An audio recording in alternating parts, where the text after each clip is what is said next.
Welcome back to the Ed Morrissey Show podcast. Have you heard about the secret new nuclear site that's been exposed over the last week or so in Iran? Joining us today is Alireza Jafarzadeh, who is a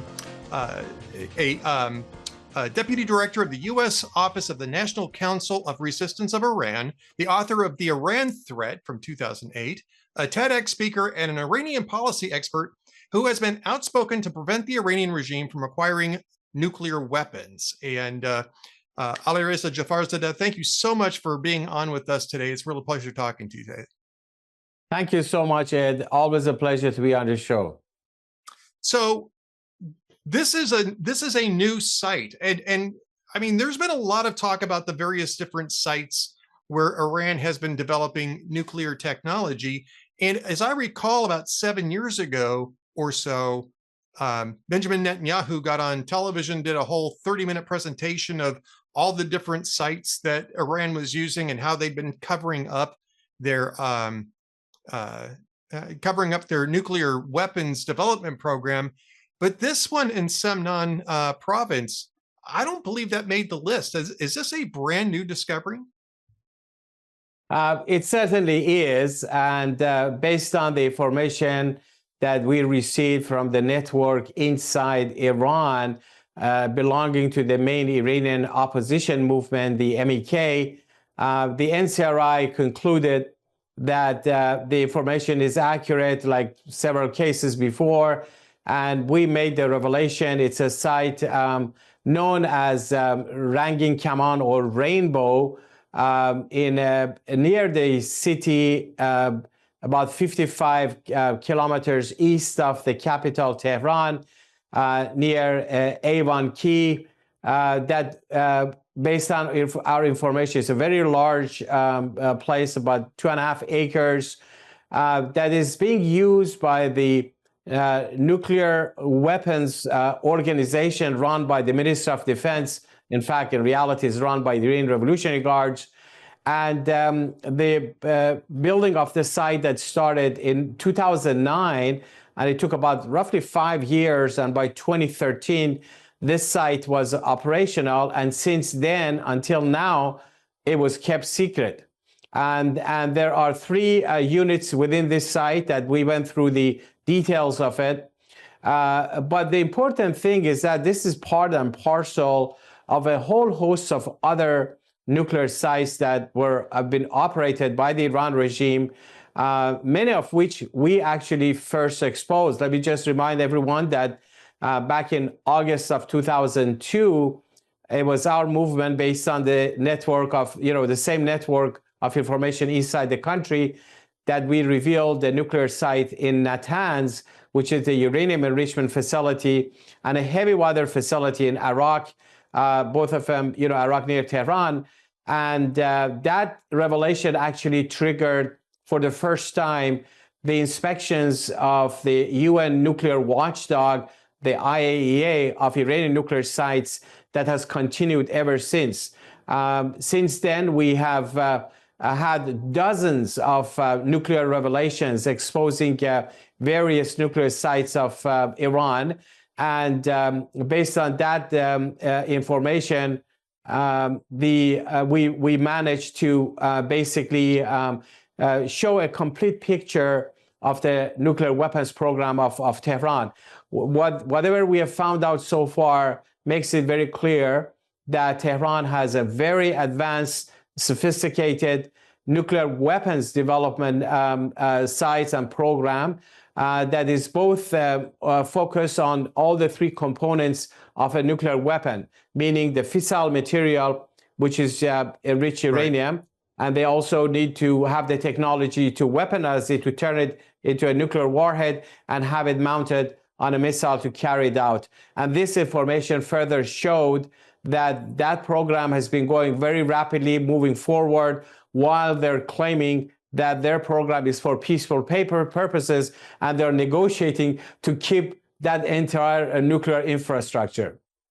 Well, they've been talking about this now for some time. The fact that this is a peaceful nuclear program, we're never going to develop nuclear weapons, but they've been hiding all of this for at least 20 years, probably more like 30 years. And this one in Samnan is has a particularly damning, I guess, aspect to it. First off, it's a large facility. It's been disguised as a chemical, commercial chemical production facility, I believe, but it's actually trying to produce tritium. And what does tritium tell us? What does the production of tritium tell us, if that's in fact what this Samnan facility is trying to produce? Well, we exposed 2 or 3 different things in that press conference. One of them was this site that was actually, as you correctly said, was disguised to some as under a gas and petrochemical facility. To some of the locals, it was portrayed as a paint factory, and then to others were also saying, well, it's somehow related to missile technology. But the level of protection, disguise, and there is a very large anti-aircraft battery nearby. There is a large radar system nearby that, I'm not aware of any paint factory that has this level of protection for it.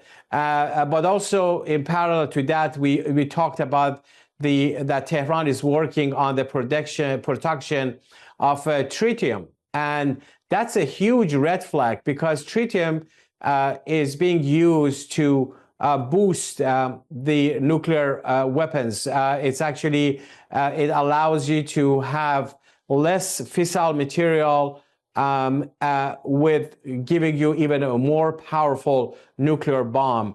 The original plan that the regime had in the early 2000s did not include a boosted nuclear bomb.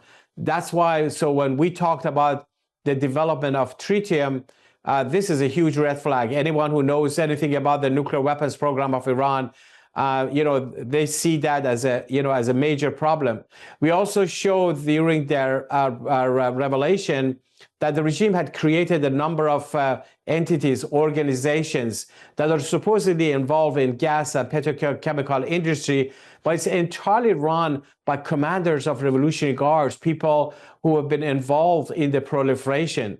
And then we showed some of the experts who were working on the fusion technology, to use tritium and others that are now transferred to the organization that is running this site. That's SEPAND, SPND, which is the organization that is in charge of building nuclear weapons. So all of these indications that we just revealed in the past 1 week, in addition to everything else we had revealed, at least since past year, just adds more substance to showing that Tehran has nothing but a nuclear weapons program. There's nothing peaceful about the program. It has never been a peaceful program.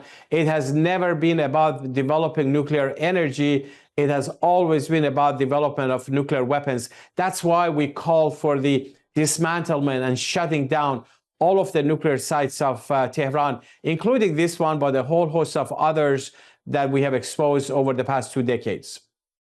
One of the things that sort of struck me when you were talking about this is the anti-aircraft batteries and the radar systems that's protecting the site at Samnan. And you would think that people will be looking for those types of things and satellite surveillance. I mean, certainly the United States has plenty of those resources. They've been looking for these sites for 20-something years, at least since at least 2002, when NCRI first started revealing this program.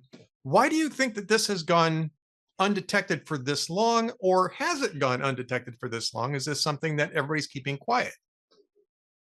Well, you can have technology of satellites looking at things from, over, but that's not a replacement for having people on the ground to tell you what is actually happening in each building, in each site, who are the people involved. And that's why, Iran is a very large country, and lots of cities, places, locations. You have a lot of military installations.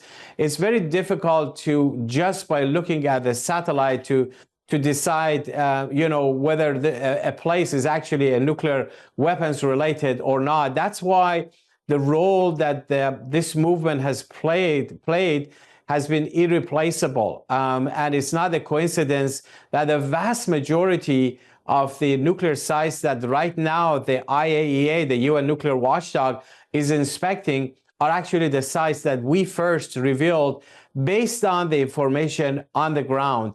Why we have that ability and others don't have it is because, you know, we are the movement. We are a very popular movement that has been all over the country. We have built the trust among the people of Iran. So those on the ground who want to share the information, they share it with our network. We have presence everywhere, not just on the, you know, military installations or other places, but also on the issue of terrorism, on the issue of human rights. The movement has played a big role. But most importantly, in terms of the protests, you know, this movement operates as the engine for change during these protests have been going on inside the country. That's why this is an irreplaceable network of support and activities inside the country. That's why the regime is so hostile about this. They want to destroy them. They want to kill all of the people associated with them. But they're also demonizing this movement. They're doing huge amount of propaganda, saying, oh, these are, you know, a bunch of terrorists. These are cults. These are, you know, they have no support in Iran. They have no presence, none of that. And at the same time, we are the main target of the terrorism of the Iran regimes and the killings inside the country.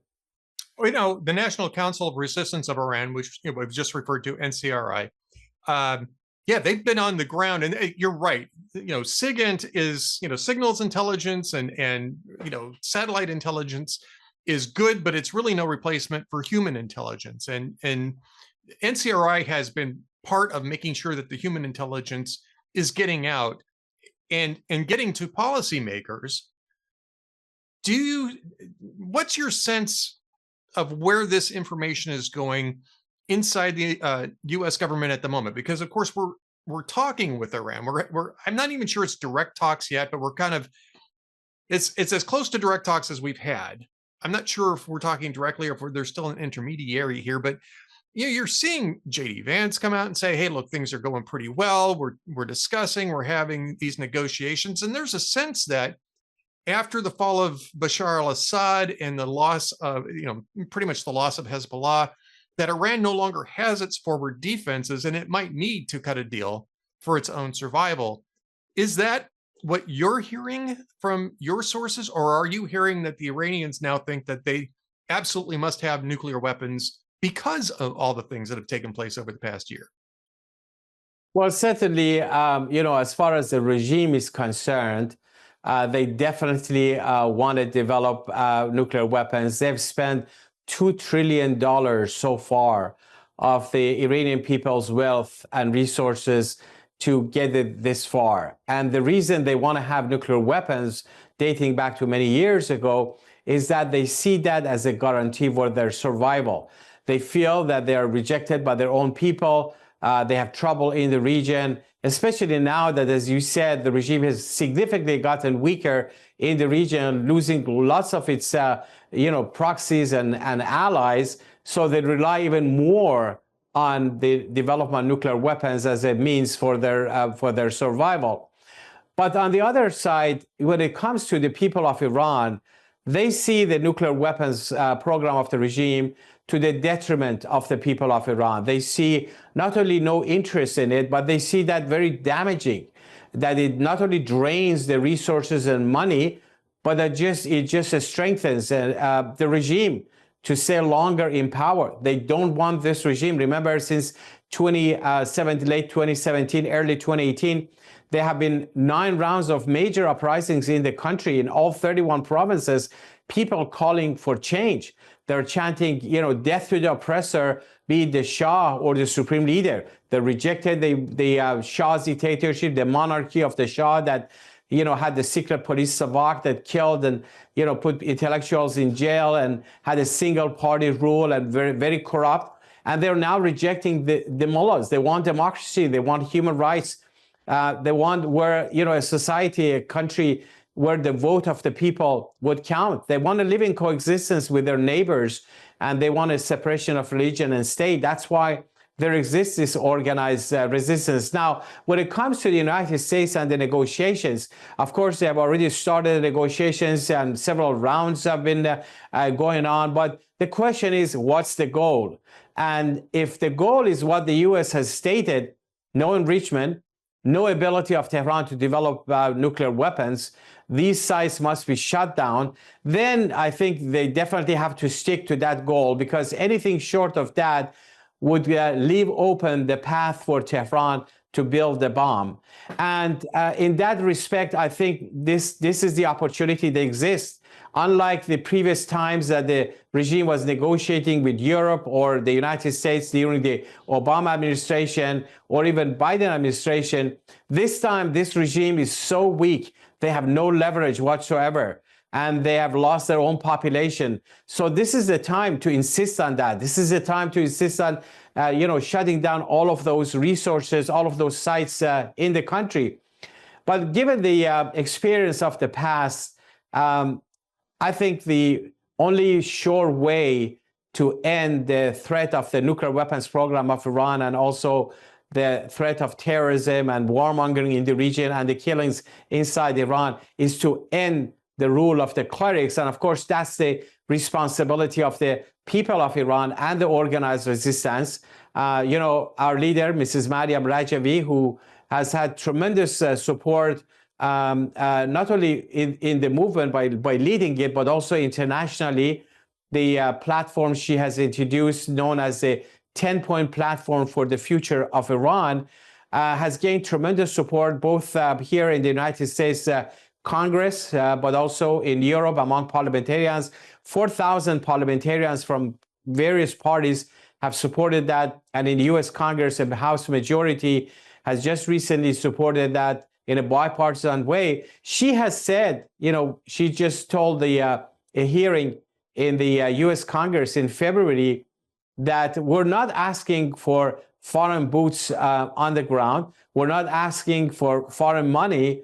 All we're asking is to recognize the right of the people of Iran to overthrow this regime, the right of the young people in the streets who are confronting the Revolutionary Guards to follow their fight against the Revolutionary Guards and bring down this regime. We have everything that is needed for bringing about change. All you need is actually recognition.